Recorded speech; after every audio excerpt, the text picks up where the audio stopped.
Hey guys, hope everyone's doing well and is having a good week and day. Before starting today's podcast, I just want to introduce to you what we're going to be speaking about. We're going to be talking about how reading has a profound impact on our mental well-being and helps us develop our mental fitness. So join this discussion with Radhika and I, where we discuss this topic on a more elaborate level. See you guys. I'm your host Nikhil Mathur, and today we're joined by with a special guest who is actually my cousin. Do you want to introduce yourself, Radhika? Hi, so I'm Radhika, like you just said, and I'm very happy to be on this podcast today, especially it's about my favorite subject, which is reading. So I'm excited to discuss all things reading with you. Nice. And Radhika, did you? I know you did a degree in journalism and also Yeah. a master's in literature. So why are you so interested in reading, and when did you get into reading? Whether that's in a young age or did you, as of recently, got into read? So where did your interest stem from? I think reading is one of my earliest memories. Mm, I remember when I was little, when my parents would put me to sleep, they would read stories to me. mm, And when I learned how to read, I started reading books on my own. I obviously started with children's literature and, nursery rhymes and um, fables like Red Riding Hood and Goldilocks and stuff like that. mm, And then moving up to classics or whatever was in the school curriculum, especially. mm. And I really enjoyed that. It gave especially as a young reader, Mm, reading really helps expand your worldview because it's like very different from what you know, especially if you're reading fiction, true. which is I think something that most kids Read. read, and that really helps with your imagination. Like it really helps build your creativity. Exactly. So I've always been into reading. Yeah, that's what I always remember. That's amazing. Um, I always question what is reading because when I was young, I didn't really read much because I always Hmm. thought reading was about, as you said, fictional books in a way, where fairy tales and, fictional stories, protagonists, and so on. But as of recently, I realized that reading has many dimensions. It has the dimension of non-fiction and fiction. Hmm. And that made me question what is reading? Do you have a perspective on what reading is? And Um, I think, like you said, so there's obviously like fiction, there's nonfiction, there's poetry. I feel like with reading, there's something for everyone, whatever interests you. mm, And I think reading is a great way, it's like an exchange of ideas. mm, Um, Without someone, it's like instead of like sitting in a classroom where you're listening to someone talk about something, yeah, it's just more in your own personal space where you just like sit in peace and you just read and you learn about different things. And if you're reading nonfiction, you're learning about people's lived experiences, their story life, people you don't know, but like it almost helps you build that sort of connection with them. It makes you feel like you know them, which also I feel like is really cool about reading. But it's also like it becomes such a discussion topic as well. Like you talk to people you know about the books you've read, the books they have read. It true. also gives you a chance to explore and push yourself out of your comfort zone while Mm, also, because like if you're reading a book that is not your basic genre, something that you usually read, you can close it and put it away. mm, Whereas, let's say if you're someone who's not into rock climbing and you go rock climbing for the first time, mm, it's a bit daunting. true. But whereas with reading, you can always take your time, you can pace it out, you can Mm. ease yourself into it. So That- I like that's what I always think about reading. So reading is like the exchange of ideas in a way or Yeah. interests. That's It's also like a form of meditation because it's also like I know we'll probably talk about this later on as well, but mm, reading really like helps with your state of mind. It has a very calming effect on you.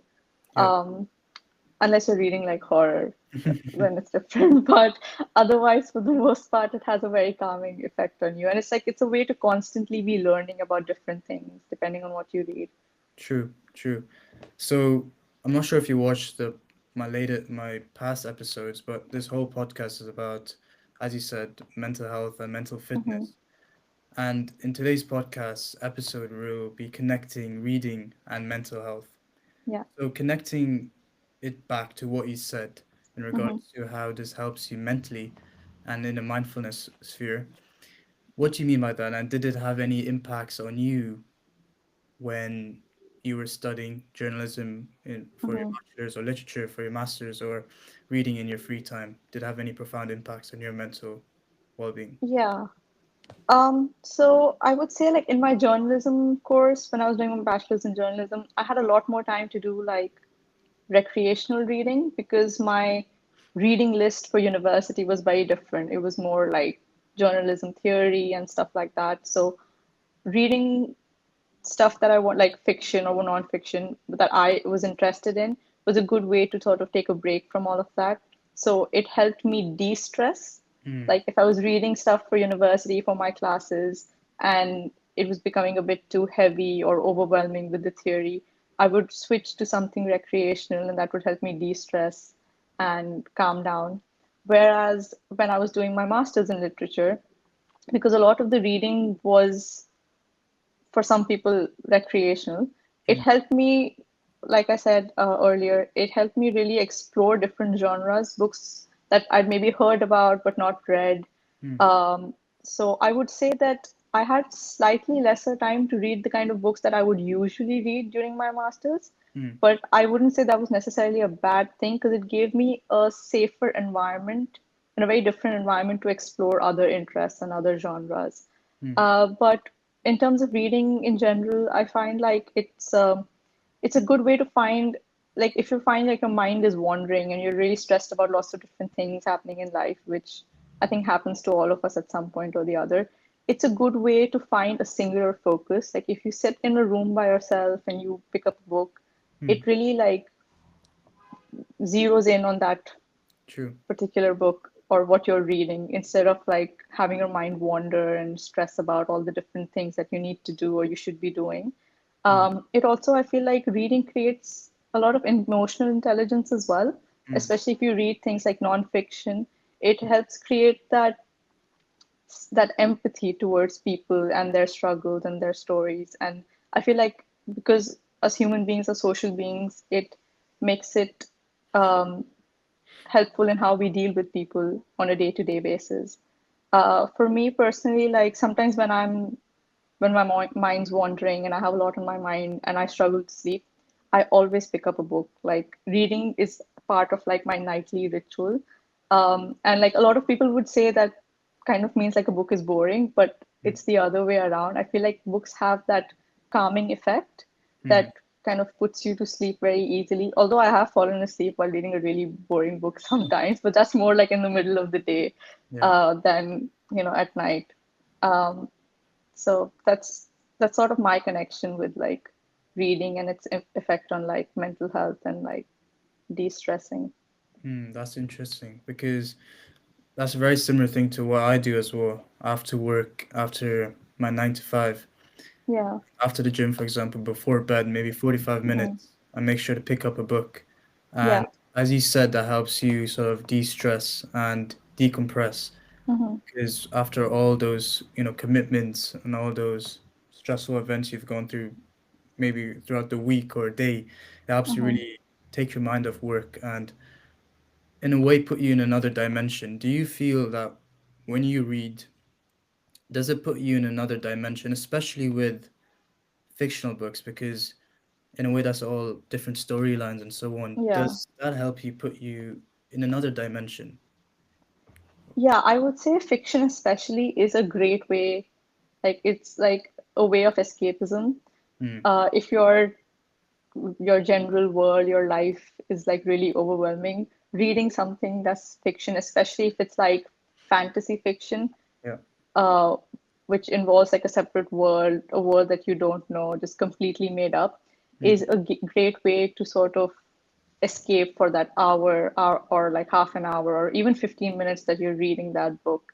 yeah. And it really kind of, again, connecting it to mental health, it helps you like separate yourself from all the things that in your life that are overwhelming you or like stressing you out.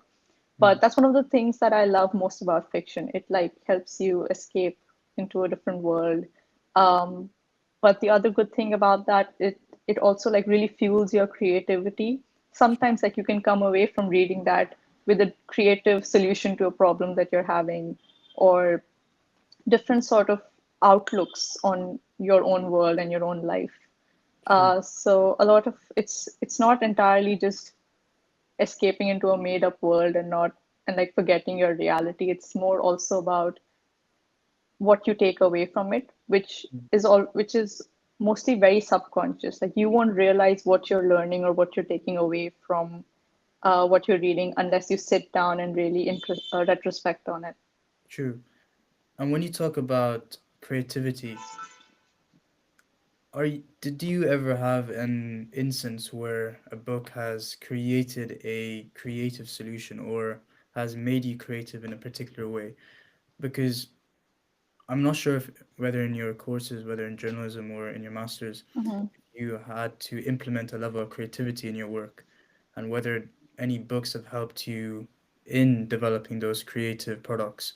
So, can you give me an instance where a book has helped develop your creative Yeah, aspect? so I would say like especially for my master's course, we had a lot of like creative writing. So where Mm. we had to write our own stories, Yeah.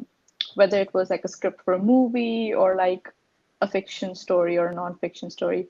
And because I spent so much of my life reading, I've read hundreds of books. I feel like all of those books have, in some way or the other, really helped my creativity, which is why I can like I write for a living. That's my profession. That's what I do. Mm. And I feel like reading is what has made me good at what I do. I Yeah. feel like if I didn't read, I wouldn't have the understanding of the language in the way that I do. I wouldn't be able to be as analytical or creative or be able to play around with words as I can. Mm. So I feel like in that sense, it definitely has.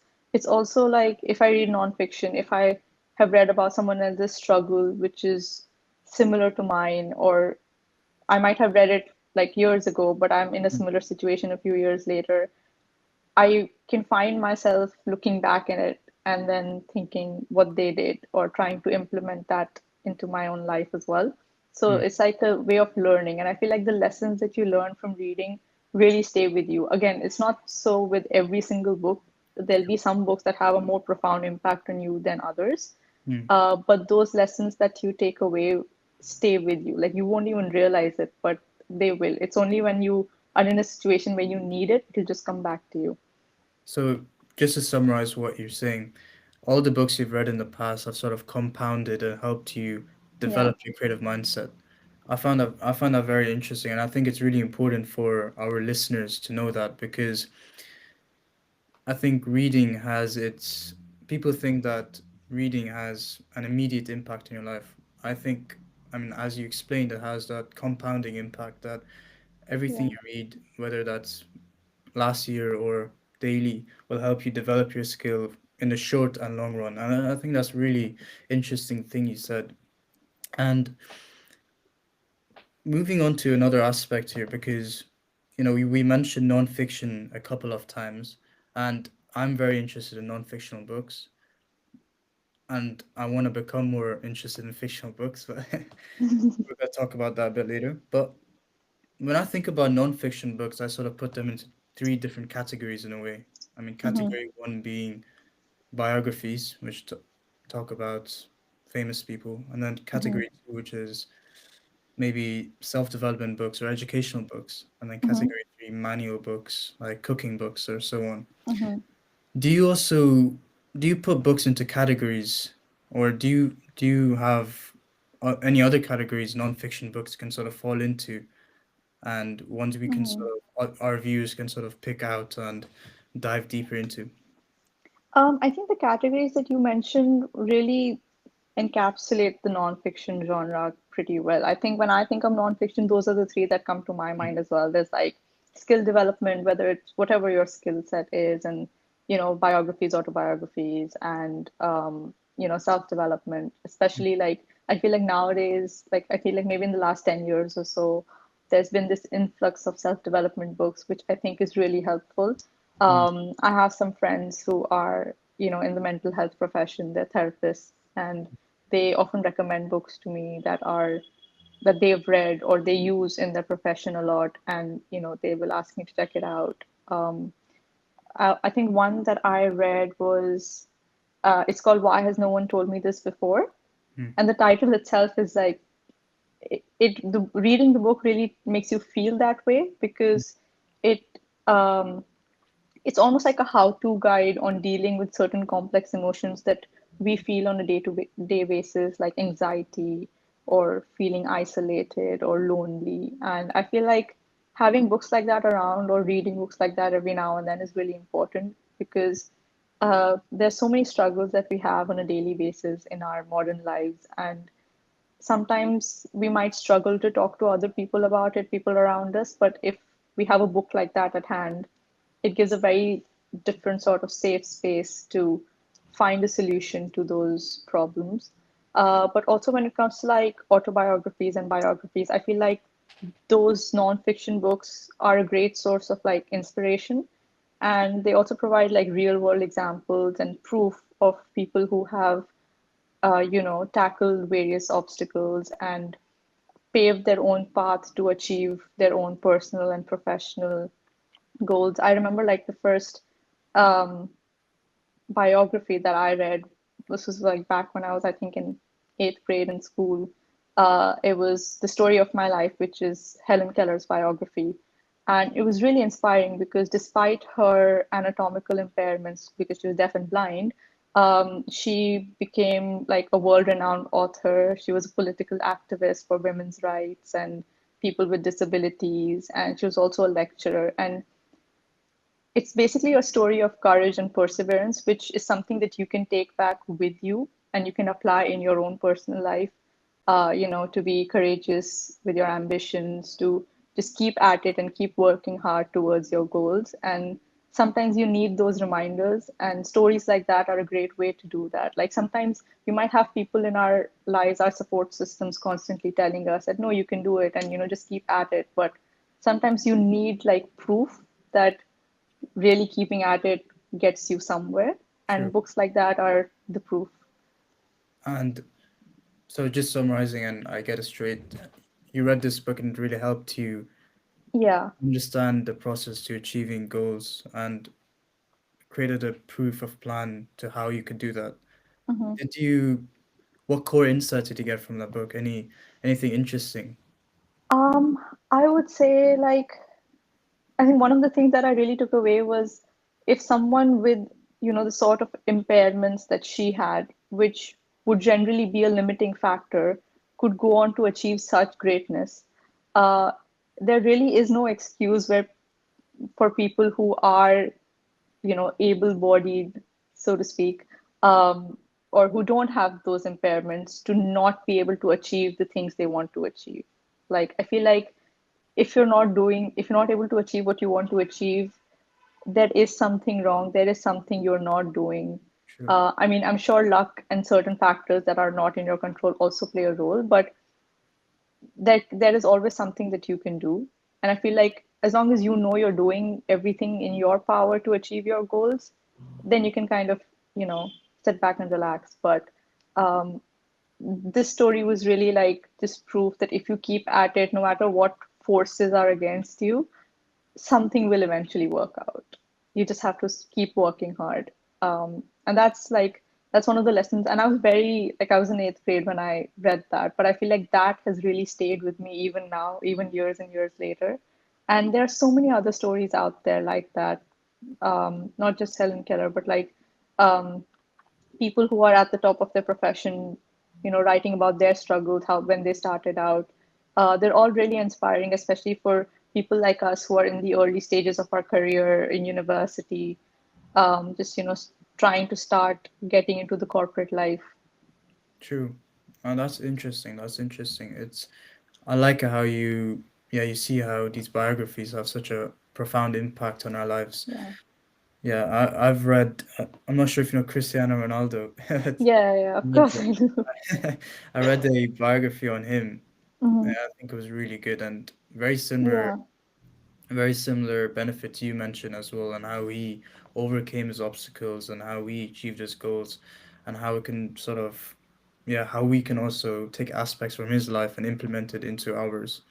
yeah. I don't want to seem like I'm creating a bias because in nonfiction is the best and on. No. I want to also because I want to start getting into reading fictional books and start Hmm. getting some of the benefits from those books. And I know we talked about how it builds creativity, it takes you into another dimension, and creates a sort Hmm. of escape. I don't even know how to say that word, but but you can escape from reality and Hmm. decompress and Yeah. relieve stress and so on. But I also want to touch upon some other aspects because I know you really like fictional books. Knowing Yeah. that, I know you. So, but is there any other benefits that we haven't talked about and that I need to know about so you can convince me and the read listeners around the world to get Hmm. into fictional books and any fictional books you recommend? Um, I think one thing I recommend to people who are just starting reading, or like my friends who are like in reading slumps, they haven't read a book in like years or months or weeks or whatever. Hmm. Even for me, like sometimes, despite how much I love reading, sometimes there'll just be things going on in life where I haven't found the time to pick up a book in a long time. And I really struggle to get back into something heavy. One Hmm. thing I always pick up are mysteries or thrillers, like murder mysteries and whodunits. And I feel like they're a great way to get started in fiction because they're very fast paced, they're very engaging because it taps into that curious mindset because you want to know who did it. Like anybody who's read classics like Sherlock Holmes or even seen the show, you have that curiosity to find out who it is. And most really well written murder mysteries and thrillers will be super fast paced. Like they'll have you hooked from like the first page Hmm. onwards.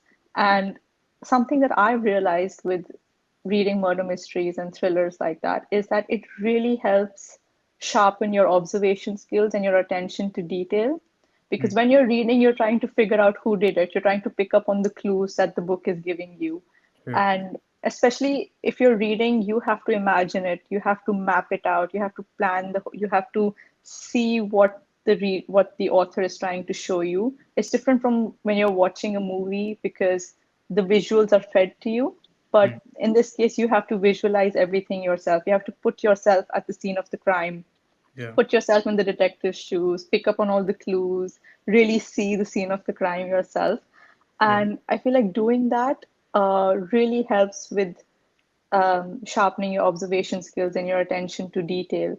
And as someone in like the writing profession, that's something that's really important for me. Like I need to, be observant, pay attention to details, whether it's related to like the briefs I get or whether it's related to the articles or the pieces that I'm writing. And it's one of the key skills for me in my profession, but in general as well, like day-to-day lives, we can all be more observant, pay more attention to our surroundings. And murder mysteries are a great way to do that, but they're also a great way to get into fiction because they're fast-paced, they're engaging. Like very recently, in fact, a friend of mine said that she wants to get into reading because with her 9 to 5, she's always on a screen at work. So she doesn't want to spend more time watching things when she comes home. So she was like, I want to read, especially during her commute to and from work. Hmm. And I recommended a thriller novel to her, and she finished it in like 3 days. Three. Um, she was like, and the only time she was reading it was on her commute, but it was so fast paced. It was very well written. Hmm. It's called Never Lie by Hmm. Frida McFadden, and it was just really good. She really enjoyed it to the point that now she's on her second, third, fourth novel, but that book really got the ball rolling for her. So Hmm. I always recommend mysteries and thrillers for people because they're very easy to get into. Hmm. And a lot of the times they'll be really short, like 200 pages or so. And I feel like those are easy to kind of digest for people when you're starting out, as opposed to like a 350, 400 page novel that True. just looking at it, you get overwhelmed sometimes. True. So it enabled that inner Sherlock Holmes in a way, and Yeah, you to be observant, and I found that super interesting. It also had impacts on your work, you said. yeah, it does. It really, really does. Because we're all curious people as well, so it also sharpens my curiosity. So it makes me want to learn more about different things. Like, so I'm not just curious about finding out who did it, but I'm also curious about other aspects of it, other aspects of writing, other aspects of like the world around me. It really sharpens that critical skill as well. Because I think curiosity is very important in life, in like whatever your profession is, whatever your interests are, Mm, because there's always room to learn and grow. exactly. But if you're not curious, then that kind of puts a hamper on that. Yeah, that's super cool. Yeah, because yeah, we don't. That's a super cool benefit actually, because many people are very career orientated. They're always thinking, how can this benefit me at work? How can this benefit me, in my career and so on. And as you mentioned, that's really cool because, as you mentioned, I think reading has those indirect impacts in your life. It has those Hmm. because when we talk about that, and a few minutes ago when we talked about, we read before bed, for example, we create that habit around reading.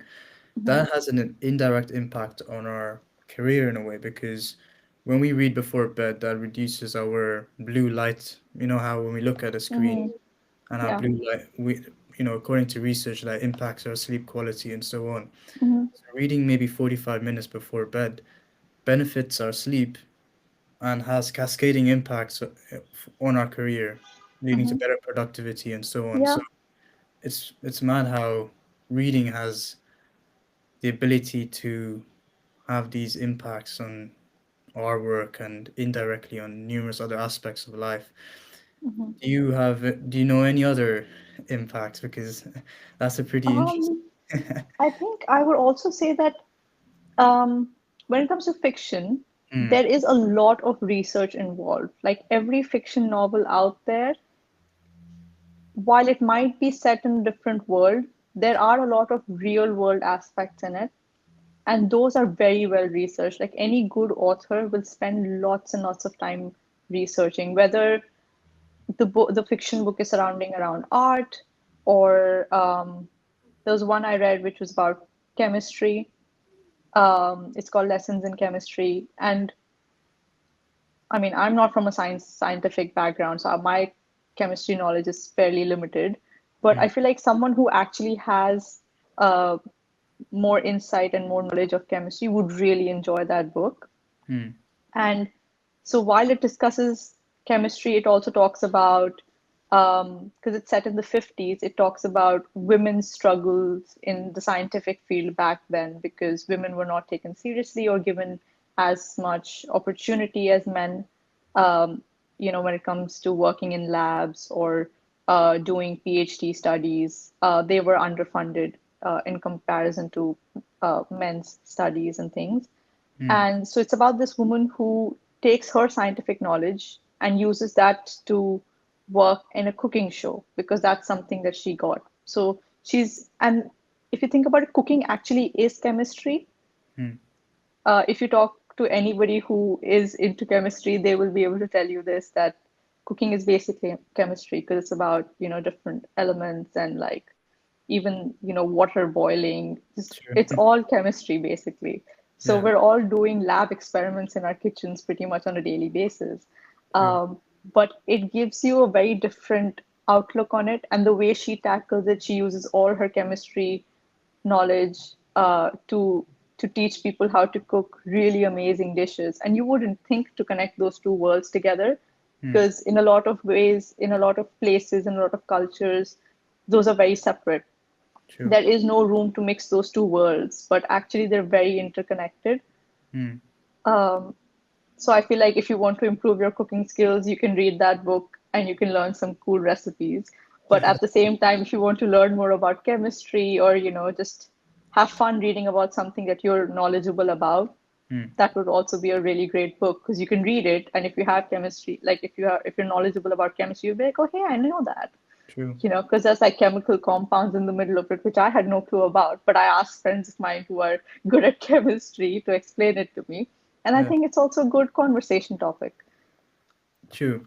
Uh, yeah, I liked how, so essentially these artists or artists, sorry, these authors are researching a lot before. They research a lot because, especially when it comes to creating a different world, you Yeah. have to keep it at least a little bit realistic. Mm, Because unless it's a fantasy fiction, then you can just, completely go out there, talk about dragons or whatever else. And mm, but even those are kind of rooted in uh, mythology. If you look at Greek, Roman, Hindu mythology, anything, like they will draw from some real world aspects. mm, Like one thing I always believe that anything written or made in fiction has is at least loosely connected to something in reality, something that's happened or something that might happen. One of the great examples for that is George Orwell's 1984. It mm, talks about how it's a dystopian novel. It's about a world which is basically heavily under surveillance, where the government is watching over you, watching everything you do, monitoring. And if you think about it, that's sort of the world we live in now. true. You know, you talk about something on your phone, suddenly there'll be an Instagram ad on it. Um, you Yeah, know, so we're all in a way tapped. We're all under surveillance in a way. Um, since you and I both grew up in, Dubai, we know that, there's a lot of surveillance from the government as well. true. So what was written back then, Mm, um, supposedly dystopian, is actually in a way our reality now. mm, If you look about, like, because I did journalism, the whole question about free press is also under debate right now, because with all the censorship and all um, the government's getting involved in what the press talks about and reports on, it's mm, basically the same thing because they're trying to control the narrative. mm. So fiction a lot of times predicts what might happen. Like back when COVID was going on, someone pinned up that there was a book that was written Oh, many years ago that yeah, something like this might happen, and it did. that's, Um, yeah. so in a way, it's almost like um, predicting the future, but it's also like taking different takes on our present world and past worlds. So it's using real life aspects to build a fictional world in a way. Yeah, That's super interesting. And that COVID thing, that's it's crazy. that is crazy. Yeah, that's yeah. Yeah, but that's a whole different discussion. If, Yeah, no, I'll have to find the name of that book, but maybe if one of your listeners knows it, they might be able to, comment or something. Um, yeah. but because it was really going around back then, and I've totally like spaced out on the name. But that's one of the things I really enjoy about fiction. Like it is a form of escapism, but it also helps you learn about different things because um, there is so much research involved. Like if you read a novel, you will be able to understand because it's not just about one thing. Mm, Even a murder mystery, it's not just about the murder that happened. There will be so much background into the characters, what they do, their lives, the lives of the people around them, professions. And it's like a really well written novel will really like elaborate on all of that, will really flush those out, those intricate details of the characters. And that that requires a lot of research. that's super interesting. That research is a huge aspect I'm seeing now. And Hmm. yeah, it requires a huge effort to build a It fiction. does. Yeah, that's mad. So when we talk about effort now, Hmm. and we're gonna go now to another aspect of authoring a book and how Yeah. this can actually help our mental well-being. Hmm. From your perspective, does authoring a book help our mental well-being in any particular way?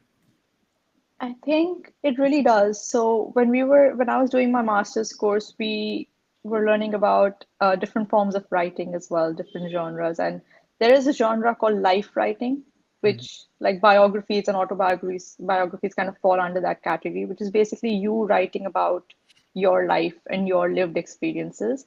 mm, And I think that's a great way of like a lot of like I don't know if you did that, but from sometimes like people keep diaries of mm, when they're younger or when they're growing up or whenever, like I think keeping diaries is also very key to a lot of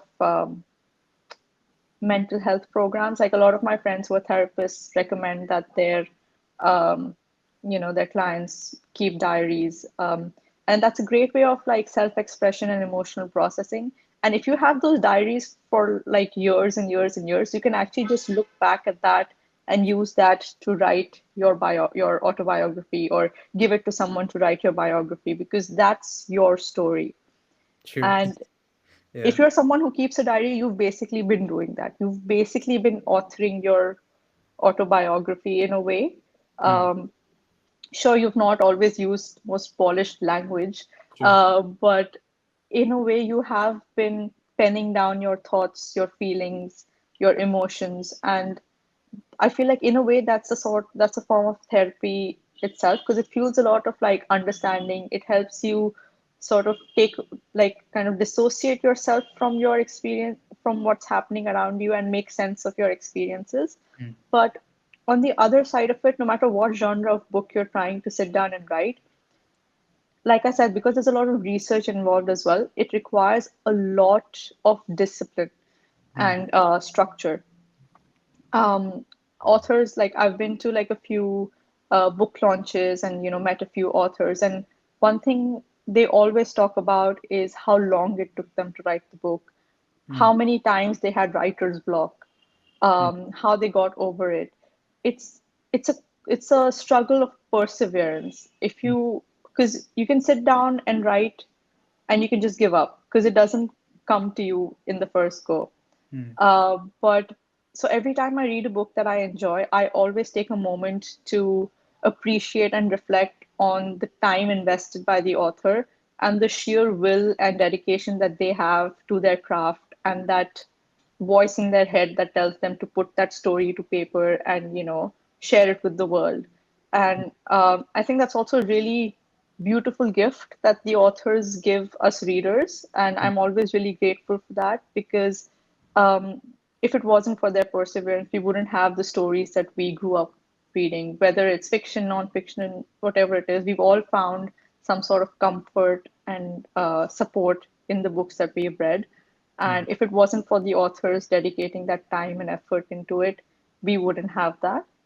True. So I think it's a very almost like an underrated craft, Mm. uh, but I think it requires a lot of effort and time to it, because especially as authors, there's no one like in a 9 to 5, you have your boss watching over you. When True. you're an author, like sure, you have your publishers and your editors who you kind of are answerable to, but most of the time it's just you working on your own. True. Like you'll have your agents as well for support, but you're working on your own because no one else can write that story that's in your head. True. Only you can. And only you can figure out how to make yourself sit down and write it out. Um, so I always like think of that, and it's really mind blowing because I've tried writing things. Like I've written short stories, and that's about all I can manage. But I love the idea of writing a full-fledged novel sometimes, but Yeah. I don't think, at least at the moment, I have the kind of like discipline and structure to really make myself do that. But I'm hoping someday in the future, maybe I might be able to bring myself to do that. But yeah. So what you're saying is, from what you were saying, there's two aspects to authoring your own book. There's journaling, which is sort of emotional catharsis, where you put down your emotions and you Mhm. understand them on a deeper level. You also can find patterns, as you were saying, and even give your diary to a person who can write a biography for you. That's pretty interesting. And another aspect to give is that authoring your own book can also develop your interpersonal skills, whether that's discipline, as you mentioned right now, perseverance, and consistency. Have you, in what ways? So you've developed, you said, a 200-page book. Is that fiction or nonfiction? Is that Fiction. fiction? Fiction, yeah. Did you do a lot of research for that book, or did you? I did, but I still wouldn't say that I did as much research as, the books that I enjoy reading because, again, I would say I'm definitely an amateur at the craft. Mm, But it did give me sort of a taste of what goes into writing a really well-written novel, one that, sells millions and millions of copies around the world. mm, Um, that doesn't just happen by sheer luck. It's because of the amount of effort that the author has put in to mm, writing. Like some authors take 2, 3 years to write one novel, and that's because of the amount of research that goes into it and how dedicated they are to their craft mm. to make sure that when they do it right. That's Um, so yeah, I did do research. I did take inspiration from books I've read before and other forms of media that I've consumed over the years, but I would say that's just a glimpse of what really goes into it because that was like a short story, but yeah, there's much more to it. there's Yeah. there's a lot more to it, yeah. Mm. And do you, having talked about journaling, do you keep a journal? Do you keep a diary? Do you write down your feelings, whether on a Um, daily basis? Not as much anymore, but growing up, I really used to do that. I really used to keep a journal, I used to keep a diary and talk about, like, not necessarily on a daily basis, but especially on days, even now, sometimes I do. It's just more inconsistent now, but whenever I feel overwhelmed or whenever there's something that I'm trying to make sense of, for me, because I've because reading and writing is something that comes very naturally to me, I Mm, always use that as an outlet to process my thoughts and my feelings. mm, And even now, even with all the technology, I'm still a very pen and paper girl. So I'll always like do all my lists on paper. That's why like keeping a physical diary is something that I still do. Like a lot of people use digital diaries, which is also a great way, but for me, I find like a physical diary and that act of actually putting a pen to paper and writing it out, like it's almost like an outer body experience after a point because it leaves your body and it's like on the paper now. Um, true. That's interesting. So you used to journal when you were younger, you're saying, and it helped mhm. understand your emotions in a better Yeah. manner and a fashion.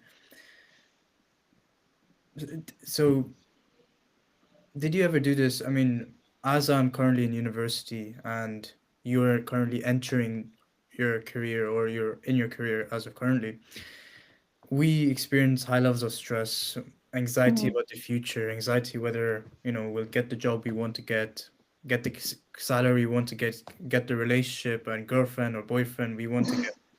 We Yeah. get all these emotions. Hmm. How, I mean, summarizing everything up and really putting pen to paper.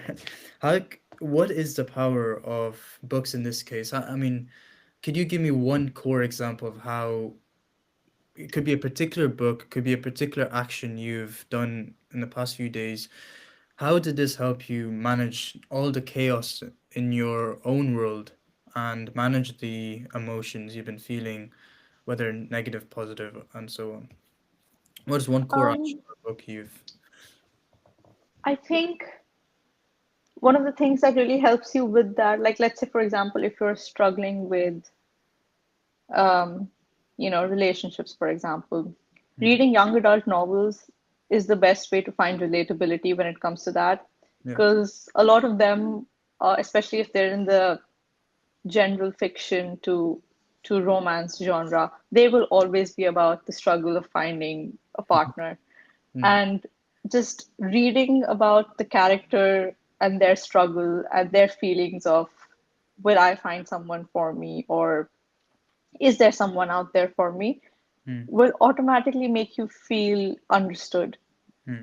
Um, it automatically makes you feel less alone in your experience and your feelings. Hmm. Um, Similarly, there was a book that I read, I'm spacing out on the name, but it was about an editor in Hmm. publishing, which is my dream career. Um, and it was about their struggle to, acquire a book that they want to edit.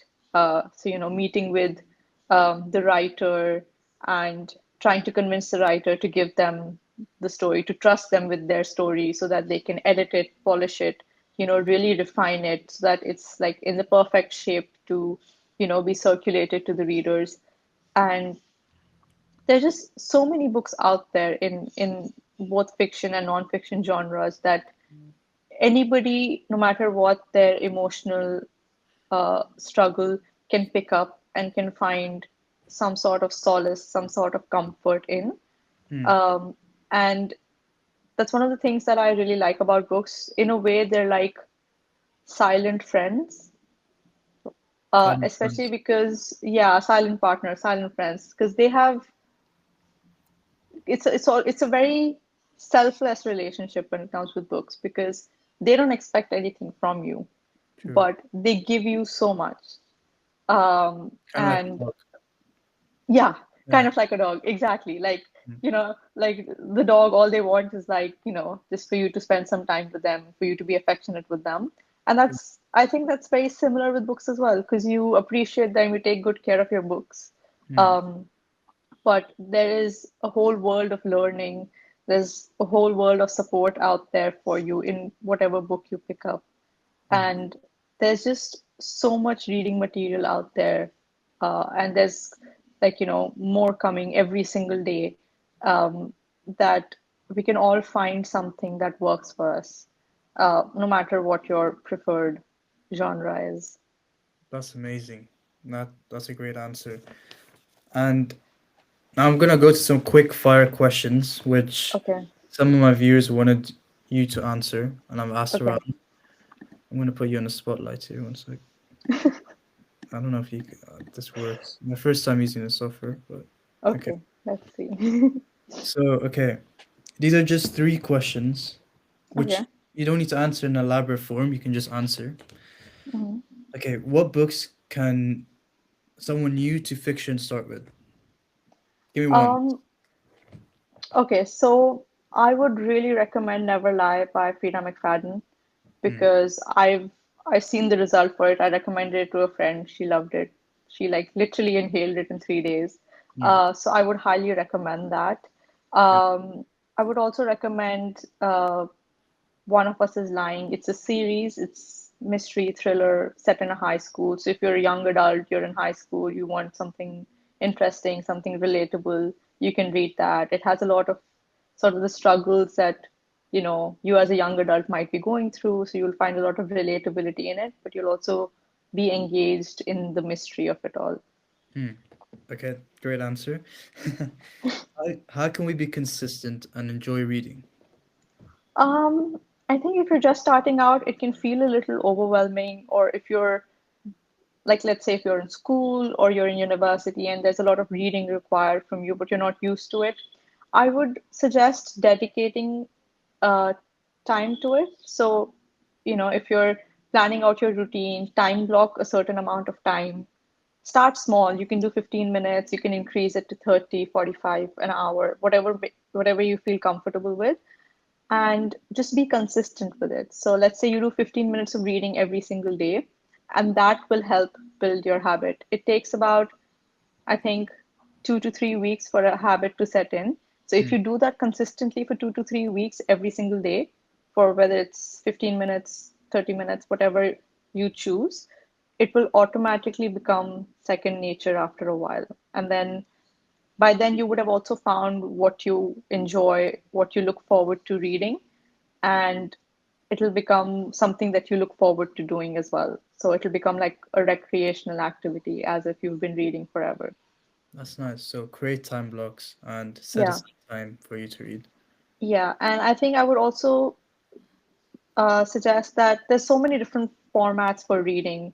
So I would say be open to exploring.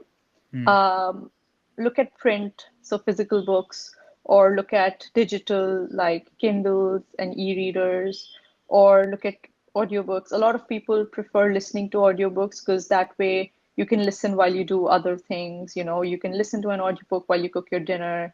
You can listen to an audiobook while you're on your commute to and from work. If Because I know some people struggle reading in like a moving vehicle. So if you're taking a train or a bus or a car, Especially if you're driving, you're not going to be able to read something. So you can have an audiobook playing, and that's a good way to have your reading time in while also doing other things. Hmm. And that's also a way of blending in your general routine with a new habit that you're trying to incorporate. That's amazing. Last question. Well, we sort of answered that, but di- is is there different kinds of books for different kinds of people? Is there a book for everybody, essentially? I would definitely say there is. Mm, So I'm personally someone who would, I read everything. As long as the synopsis or the blurb at the back of the book appeals to me, I'll read it. But having said that, I do struggle with certain genres. Like, I do struggle with dystopian fiction. mm, I've read a few of them, but I struggle with them. But there is definitely something for everybody. The key to finding what works for you is to experiment. mm. Pick up different books, different genres, and eventually you will find what works for you. So whether it's thriller, nonfiction, fantasy fiction, there's just so much out there. Even within those genres, there are different narratives, different storylines, different focuses that you can pick up and enjoy. Very good answer. Uh, and now we're gonna last question, and this is a question she can Okay. answer. This is any advice for people. I mean, just your last message, not advice. Your last message for connecting mental well-being and reading. Your last message and any advice, any message, and any suggestions or your last message. Um, I would definitely recommend reading. I highly recommend that reading be a part of your life, even if it's a weekly habit. And I think it'll do wonders for you in terms of your personal development, but also like your mental well-being. It definitely has, you know, calming effects, like we've discussed.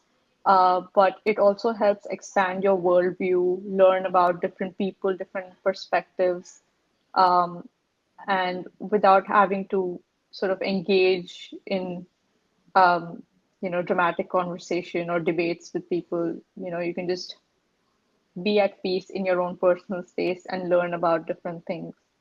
So I feel like that's sort of the beauty of reading as well. It's something that you can do on your own. It's not an activity that you need to find a buddy for. Hmm, It's just something that you can do whenever you feel like. that's amazing. Thank you so much. That's No the end of problem. today's podcast, and I really appreciate it. Do you want Thank to? you for having me. This was such a great discussion. Yeah, no worries. Do you want to share any, I mean, social media or any pieces of work you want to share or Um, your LinkedIn? Yeah, not my LinkedIn, but Mm, I am working on a page where I review books. mm, It's called Reviews and Musings on Instagram, musings with two S's at the end. mm. And I would really appreciate support. It's still in the building works at the moment, but I would appreciate any support on there.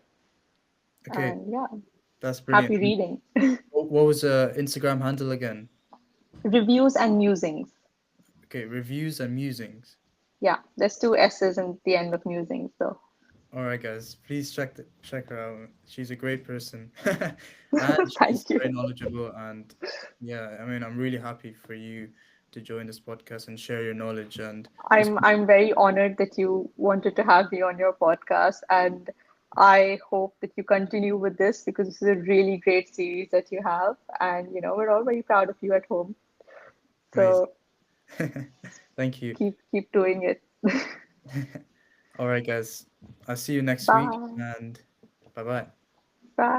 Well, I hope you guys enjoyed our discussion and enjoyed this episode. If you did, please leave a like and comment and also subscribe because it really helps the algorithm and helps put this podcast on the map. Please also check out Radhika's Instagram where she does book reviews and so on, as it would really help her. I've also created a Facebook group where you guys could put it in your ideas and also answer a few polls I put up and just create a community for the mental game. I've also created a small campaign called the Mental Fitness Ambassadors, where within the Facebook group you can put in the different activities you guys are doing in order to help or benefit your mental well-being. These activities could be solo, they could be team-based, but the whole initiative is to bring people together, share ideas on the importance of mental fitness, how we can develop it, and so on. So thank you guys for joining us in today's episode. Please share, please like, and subscribe. See you guys next week. Bye-bye.